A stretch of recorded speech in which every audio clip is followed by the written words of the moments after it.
आज हम कक्षा 8 सहायक वाचन से 5वीं झलक का सेकंड पार्ट पढ़ेंगे। अफ्रीका में गांधी जी के संघर्षमय कार्य का सेकंड पार्ट। भारत प्रस्थान। 25 वर्ष के तरुण गांधी ने यानी 25 वर्ष के नौजवान गांधी ने दक्षिण अफ्रीका के प्रवासी भारतीयों पर ढाए जाने वाले जुल्मों के विरुद्ध आंदोलन का श्री गणेश कर गोरों के हृदय दहला दिए। वहाँ पर जो प्रदेश में भारतीय रह रहे थे ना, उनके साथ बहुत अन्याय किया जा रहा था, जो उनका शोषण किया जा रहा था, उनके साथ जो अन्याय हो रहा था, उनके साथ जो जुल्म किए जा रहे थे, उसके विरुद्ध गांधी जी ने सामूहिक संघर्ष करने की शुरुआत कर दी और अंग्रेज़ों को डरा कर रख दिया। कुली बैरिस्टर अब उन्हें फूटी आंखों नहीं सुहाता था। गांधी जी अब अंग्रेज़ों को बिल्कुल पसंद नहीं आते थे। वे सेठ अब्दुल्ला के दीवानी मुकदमे की पैरवी करने 1 वर्ष के लिए आए थे। गांधी जी तो अब्दुल्ला सेठ के मुकदमे की पैरवी के लिए गए थे, वो भी केवल 1 वर्ष के लिए ही। पर उन्होंने दोनों पक्षों में समझौता कराकर उसे अवधि के पूर्व ही, समय से पहले ही निपटा दिया। उसके बाद उन्होंने भारतीयों के अधिकारों के लिए आवाज़ उठाने का काम हाथ में लिया। यद्यपि आंदोलन समाप्त करने का समय नहीं आया था, फिर भी उन्हें देश और घर की जिम्मेदारी भी अनुभव हो रही थी। 3 वर्ष हो चुके थे। सच्चाई के कारण उनकी वकालत चमकने लगी थी। गांधी जी सच ही पसंद करते थे और सच का ही साथ देते थे। झूठ वो बिल्कुल पसंद नहीं करते थे। और देखो, सच्चाई के कारण उनकी वकालत भी चमकने लगी थी। उन्होंने अफ्रीका में ही बस कर वकालत करने का इरादा किया था। उनकी इच्छा थी कि वो अफ्रीका में ही बसे और वहीं पर वकालत करें। साथ ही भारतीयों के अधिकारों की सुरक्षा के लिए समय समय पर आंदोलन करना भी उनका उद्देश्य था, जिसका श्री गणेश वो पहले ही कर चुके थे। स्वदेश वे अपनी पत्नी और बच्चे को लाने के लिए जाना चाहते थे। वो अपने देश इसीलिए जाना चाहते थे कि वो जाएं और अपने पत्नी और बच्चे को लेकर आए। सन 1896 में उन्होंने जहाज से कोलकाता की ओर प्रस्थान किया। वो जहाज से कोलकाता गए। लंबी यात्रा थी, यानी सफ़र लंबा था, समय काटना था, इसलिए उसका सदुपयोग करने की दृष्टि से, समय का सही उपयोग करने के लिए उन्होंने तमिल और उर्दू सीखी। दिल बहलाने के लिए कभी कभी वे शतरंज भी खेलते रहते। मनोरंजन के लिए कभी कभी वो शतरंज भी खेलते। जब जहाज हुगली पहुंचा तब मातृभूमि के दर्शन कर गांधी जी का हृदय प्रफुल्लित हो उठा, यानी उनका हृदय आनंद से भर गया। भारत माँ की मूर्ति कल्पना में झूलने लगी। हृदय वंदे मातरम बोल उठा। सचमुच उस समय वे बहुत भावुक हो उठे। उनके मुख से निकल पड़ा, के बोले माँ तुम्ही अबले। कोलकाता में गांधी जी का किसी से परिचय नहीं था, उनकी कोई जान पहचान नहीं थी वहाँ पर। फिर भी देसी व अंग्रेजी भाषा के पत्रकारों से वे मिलने गए। उन्हें स्टेट्समैन द इंग्लिशमैन के संपादकों ने बड़ा प्रोत्साहन दिया, उनका उत्साह बढ़ाया। उन्होंने प्रवासी भारतीयों पर होने वाले अन्यायों की घटनाओं को सुनकर अग्रलेख लिखे, यानी भारतीयों के साथ जो वहाँ पर अन्याय हो रहे थे, उनका शोषण किया जा रहा था, जो उनके साथ जुल्म किए जा रहे थे, उन पर महत्वपूर्ण लेख लिखे। कोलकाता से गांधी जी राजकोट के लिए रवाना हुए। मार्ग में इलाहाबाद में गाड़ी बहुत कम समय रुकती थी, अतः उन्होंने इस समय का भी सदुपयोग किया। पायोनियर के दफ्तर में गए, उसके संपादक से मिले और उसे प्रवासी भारतीयों की दुर्दशा से परिचित कराया, यानी भारतीयों के बुरे हालातों से परिचित कराया। पायोनियर के संपादक ने समाचारों, अग्रलेखों और टिप्पणियों से उनके विचारों का जोरदार समर्थन किया। पायोनियर के संपादकों ने जब भारतीयों की दुर्दशा के बारे में गांधी जी से सुना, तो उन्होंने अपने समाचार पत्रों में, अग्रलेखों यानी महत्वपूर्ण लेखों में और टिप्पणियों में अपने विचारों के माध्यम से गांधी जी का सहयोग किया। राजकोट पहुंचने पर वे शांत नहीं बैठे, यानी गांधी जी जब राजकोट गए तो वहां पर भी शांत नहीं बैठे। उन्होंने प्रवासी भारतीयों की दयनीय दशा और उन पर गोरों के अत्याचारों की हृदय विदारक घटनाओं से भरी एक पुस्तिका लिखी। गांधी जी ने क्या किया कि भारतीयों के साथ जो अन्याय हो रहा था, जो शोषण किया जा रहा था, उनके साथ में जो क्रूर घटनाएं उनके साथ गोरे कर रहे थे, उस पर एक पुस्तक लिखी जो कि दिल दहला देने वाली थी। उसका आवरण पृष्ठ हरा था, यानी उस पुस्तक का स्टार्टिंग का जो पेज था, मेन फ्रंट पेज, वो हरा था, इसलिए वह हरी पुस्तिका के नाम से मशहूर हो गई। इसकी प्रतियां भारत और इंग्लैंड के समाचार पत्रों को भेजी गईं। अफ्रीका के गोरों के हाथों में जब वह पड़ी तो वे क्रोध से आग बबूला हो उठे। उन्होंने निश्चय कर लिया कि गांधी को दक्षिण अफ्रीका में नहीं रहने देंगे। यदि वह अफ्रीका लौटा तो उसे उतरने से रोकेंगे और यदि उतरा तो उसे समाप्त कर देंगे। यानी जब अंग्रेज़ों के हाथ में ये हरी पुस्तिका पड़ी तो वो बहुत गुस्से में आ गए और उन्होंने ठान लिया कि गांधी जी को अफ्रीका में रहने नहीं देंगे और यदि वो आया तो उसे यहाँ पे उतरने नहीं देंगे और यदि उतरा तो उसे समाप्त कर देंगे, यानी ख़त्म कर देंगे। राजकोट पहुंचने के बाद उन्हें ज्ञात हुआ, यानी उन्हें जानकारी हुई कि मुंबई में प्लेग से बहुत जनहानि हो रही है। यानी मुंबई में प्लेग से लोगों का बहुत नुकसान हो रहा है और लोग मर भी रहे थे प्लेग से। वे अपने प्राणों की परवाह न कर मुंबई दौड़ गए, यानी उन्होंने अपनी जान की कोई परवाह नहीं करी और वो मुंबई चले गए और जनता को प्लेग से बचने के उपाय समझाने लगे। जनता को ये बताने लगे कि प्लेग से किस तरह बचा जाए। उन्होंने देखा कि धनी मानी लोग भी अपने घरों की सफाई नहीं करते, जिससे हवा दूषित होती है। यानी गांधी जी ने देखा कि जो धनवान व्यक्ति थे, अमीर व्यक्ति थे, संपन्न व्यक्ति थे, वो लोग भी घरों में साफ सफाई नहीं रखते थे, जिसके कारण हवा क्या होती थी, खराब हो जाती थी।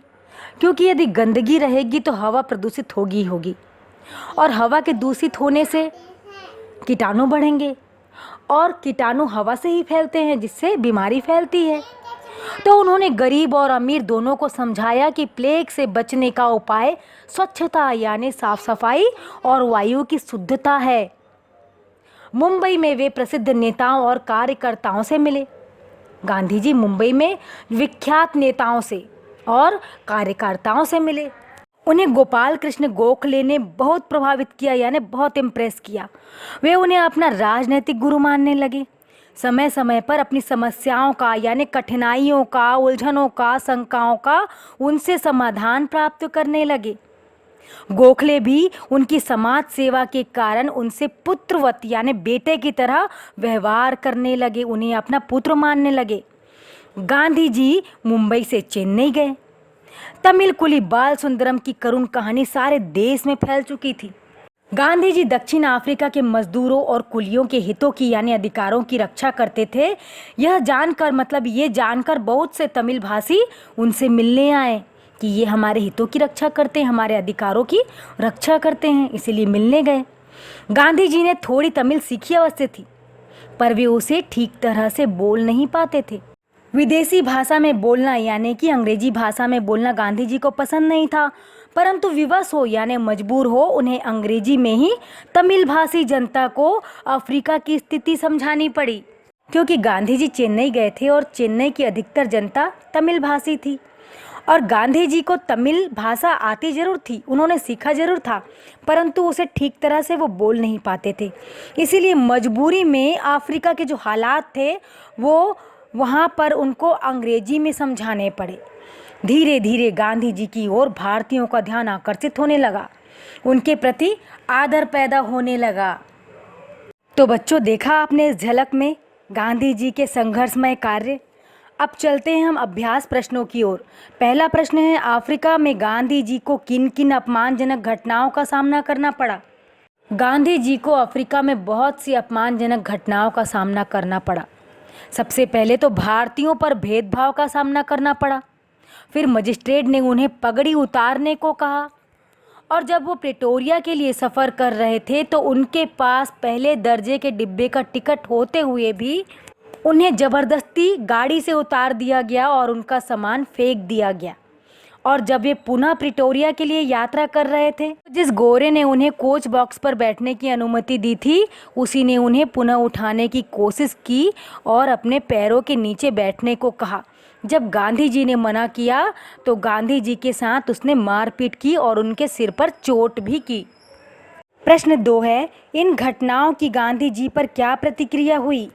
गांधी जी के साथ जब दक्षिण अफ्रीका में पगड़ी उतारों की घटना हुई तो उन्होंने इस पगड़ी कांड को अखबारों में छपवाया, जिससे 3-4 दिनों में ही दक्षिण अफ्रीका में उनकी प्रसिद्धि हो गई।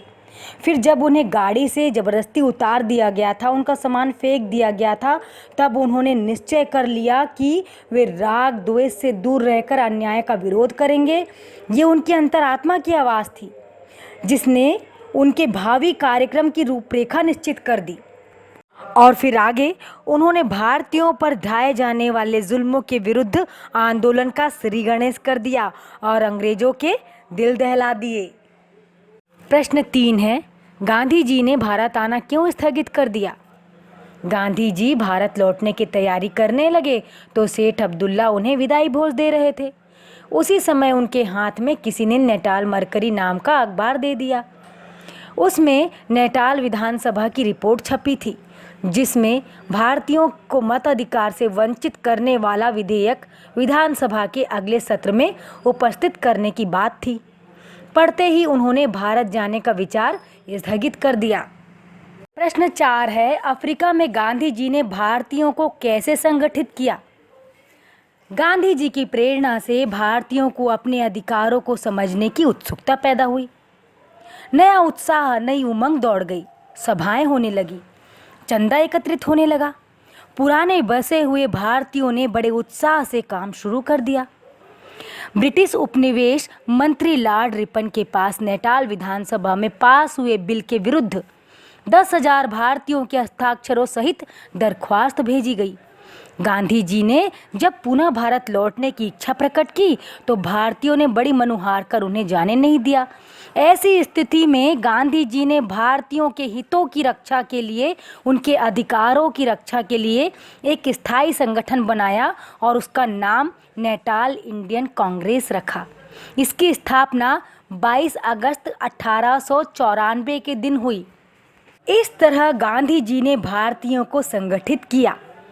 प्रश्न 5 है, नेटाल में गांधी जी ने भारतीय शिक्षण संघ की स्थापना क्यों की?